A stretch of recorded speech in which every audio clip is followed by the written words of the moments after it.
Жыл сайын билим берүү жана илим министрлиги август иш-чарасын өткөрүп келет. Ал эми быйылкы жылы Кыргыз Республикасынын билим берүү системасына 100 жыл толгондугу менен утурлай биринчи жолу август иш-чаралары эл аралык деңгээлде билим берүү жана илим диалогу Кыргызстан, Казакстан, Кыргызстан, Сингапур, Кыргызстан, Россия билим берүү жана илим саммитинин форматында өткөрүлмөкчү. Буга байланыштуу билим берүү жана илим министрлигинде билим саммитине арналган пресс-конференция болуп өттү. Анда министр саммит тууралуу гана маалымат бербестен билим берүү тармагына тиешелүү суроолорго да жооп берди.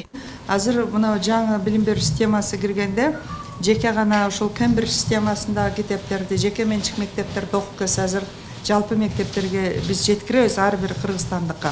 Бир 3 жылдын ичинде ар бир мектеп мугалимине компьютер бергенде бизде мондай градациянын кереги жок да.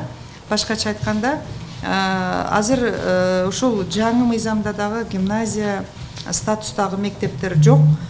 Бул биз өзүбүз мындай бөлүп отурбай, өзүбүздүн ичибизден сен мыктысың, сен ортоңкусуң деп бөлүп отурбай, бардык балдарга бирдей шарт түзүү системасын өттүк.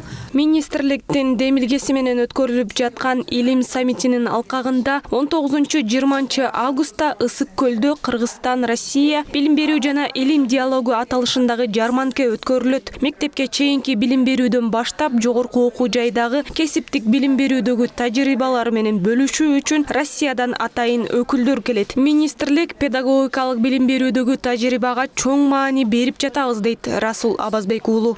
Билим берүү жөнүндө мыйзамдын жаңы редакциясы кабыл алынган. Ал жерде ваучердик билим берүү деген жаңы түшүнүк киргизилген Кыргыз Республикасы үчүн. Аны пилоттук деңгээлде ишке ашыруу маселеси милдети алдыбызга тагылган.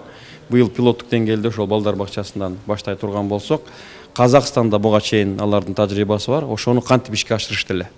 Ошол саммиттин алдында мына бүгүн, эртең 2 күн Казакстандын министрликтин өкүлдөрү менен ушул багытта сөз жүрөт. Министрлик тарабынан чечим кабыл алынган, ошол окуу китептерин, STEM багытындагы окуу китептерин биз Сингапурдун китептерин алып которуп, анан ошону колдонуу жөнүндө.